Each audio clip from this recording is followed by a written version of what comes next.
जय श्री राम, जय हनुमान, हर हर महादेव। मेरा नाम सौरभ सुमन है। मेरे पिता का नाम गुड्डू जी है। मेरी माता का नाम कविता है। मैं रहने वाले भारत के बिहार राज्य से बिहार के मधेपुरा ज़िले से हूँ। बाबा महादेव के सिद्धपीठ स्थान बाबा सिंहेश्वर स्थान की नगरी से हूँ। शिव साधना केंद्र और शिव कृपा चैनल और एक और जो उनका यूट्यूब चैनल है, उस चैनल से जुड़ने के बाद मेरे जीवन में कई प्रकार के बदलाव आए हैं। अनिल गुरु जी के चरणों में सबसे पहले मेरा दंडवत प्रणाम। बाबा महादेव के चरणों में मेरा दंडवत प्रणाम।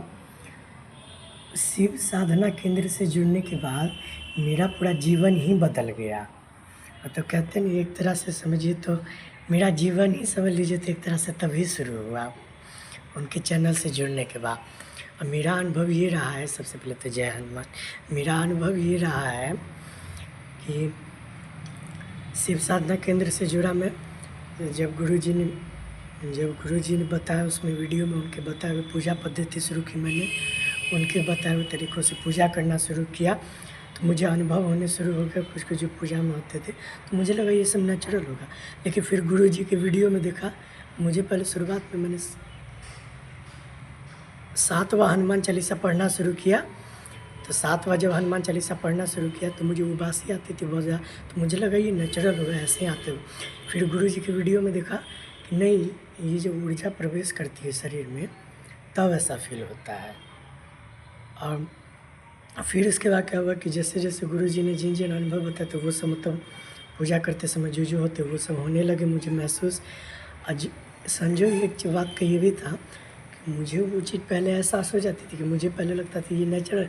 अब बाद में मैं देखता था गुरुजी की वीडियो में कि अरे ये चीज़ अनुभव होता है पूजा का। ये जब ऊर्जा प्रवेश करती है शरीर में तब ऐसा एहसास कराती है। तो मुझे देखा तो मुझे और भी बहुत ज़्यादा खुशी हुई। और इसके बाद फिर मेरा पहला रिज़ल्ट मुझे ये दिखा कि मेरा स्वास्थ्य का बहुत दिक्कत रहता था। मुझे बचपन से जो है टॉन्सिल की प्रॉब्लम थी, तो तबीयत ख़राब हो जाता था महीना में 1-2 बार। सर्दी बहुत ज़्यादा हो जाती थी हमको, हद से ज़्यादा, नाक से लगातार पानी आना, आंसू आना, ऐसे हो जाता। तो जब से मैंने पूजा पाठ शुरू किया तो ये चीज़ मेरा ख़त्म हो गया, मैं ठीक होने लगा। ये चीज़ पे मैंने ध्यान दिया। और इसके बाद क्या हुआ, पहले तो रोग में मेरा आराम हो गया। और इसके बाद क्या हुआ कि मेरे घर में सुख शांति बनने लगी, सुख शांति होने लगी। घर में कलह होता था वो सब शांत हो गया। मेरे इष्ट पिता हनुमान जी हैं, बालाजी हैं, उनकी मैं सेवा करता हूँ। उनकी कृपा से मेरे घर में सुख शांति होने लगा, बाबा भोलेनाथ की कृपा से, अनिल गुरु जी की कृपा से।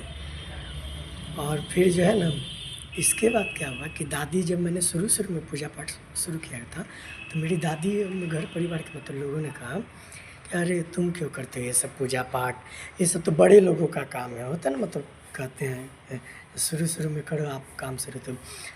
तो फिर कुछ ही दिन के बाद क्या हुआ ना, मुझे बुरा लगता था मतलब इस बात का, लेकिन मैं कुछ कहता नहीं था।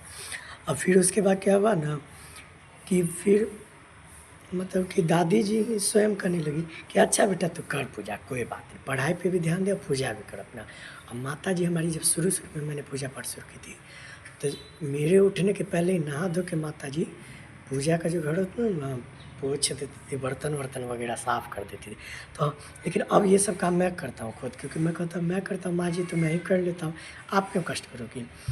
तो ये ऐसा होने लगा मेरे साथ। और फिर उसके बाद क्या हुआ कि गुरुजी ने बताया था कि माला पर पूछा देखने का तरीका।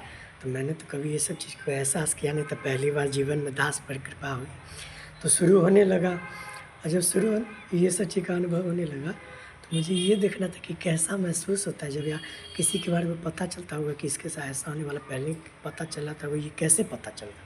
तो वही सब गुरुजी का पूछा देखने का वीडियो मैं ज़्यादा अच्छे से डिटेल से देखा। तो मैंने माला पर पूछा देखी थी। शुरुआत में एक नाम नहीं लेना चाहूँगा उन व्यक्ति के विषय में कि इनका स्वास्थ्य ठीक होगा कि नहीं, उनका उम्र भी हो गया था।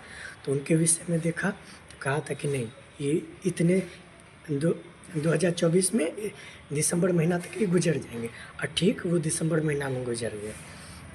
और उसके बाद क्या हुआ कि एक है मेरे पहचान में, मतलब मेरी मामी, मतलब जो कहें पहचान में है मेरे, उनको बच्चा होने वाला था, लेडीज़ हैं, उनको बच्चा होने वाला था, तो वो 1.5 महीना में धड़कन नहीं बनने के कारण मर गया, मिसकैरेज हो गया, तो उनका अबॉर्शन करना पड़ा। तो वो रो रही थी बहुत ज़्यादा, क्या हो गया कैसे। तो उस टाइम मतलब मुझे इतना नहीं पता था कि हर चीज़ के छोटे-छोटे बात पर नहीं देखा जाता, पूछा। तो मैंने ऐसे ही देखा, उनको नहीं बताया कि मुझे कैसे पता। मैं घर आया, प्रार्थना की प्रभु से, माला पर देखा, उनके विषय में पूछा, तो मुझे पता चला था कि उनको पुत्र होगा, 2025 में होगा और लड़का होगा पहले। तो ये बात पता चली, तो मैंने उनको कहा अच्छा आप चिंता मत करो, अगला साल आपको ज़रूर हो जाएगा उनको। तो उनको थोड़ा बहुत उस समय नहीं पता था कि अनुभव ज़्यादा नहीं बताए जाते अपने, वो चीज़ मुझे बाद में पता चला कि अनुभव अपने किसी को नहीं बताए जाते। तो इस चीज़ का भी मैंने क्षमा मांगा प्रभु से, तो फिर मुझे अनुभव होने शुरू हो गए। क्योंकि जो मैंने बता दिया था मामी को, तो 1-2 दिन मेरे अनुभव बंद हो गए थे। फिर उसका जब प्रार्थना की, क्षमा मांगा, तो फिर मेरे अनुभव शुरू हो गए।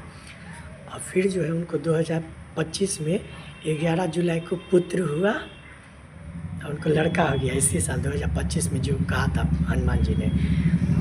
और फिर उसके बाद क्या हुआ मेरे साथ कि मेरे साथ कुछ काम बनने लगे, मतलब जैसे मैं चाहूँ ना कि ये काम मैं चाहता था, बहुत दिन से रुका था, ये काम बन जाए, तो वो काम सब बनने लगे। और फिर गुरु जी ने नाम जप की महिमा के विषय में बताया, दास के वीडियो से जाना नाम जप की महिमा क्या होती है। तो नाम जप मैंने खूब करना शुरू किया, और नाम जप करने का प्रभाव मुझे ये दिखा कि मैं बोलूँ ना जो, कि कभी अचौका में भी कोई बात बोल दूँ कि यहाँ से मतलब कोई आया व्यक्ति मेरे सामने, उसको बोले कि क्या बात, कहीं घूमने गए थे, यहाँ गए थे क्या। तो बोलूँ तुमको कैसे पता, कि मैंने उसके जगह का भी नाम बोल दिया कि यहाँ गए थे, मैंने तो ऐसे बोला।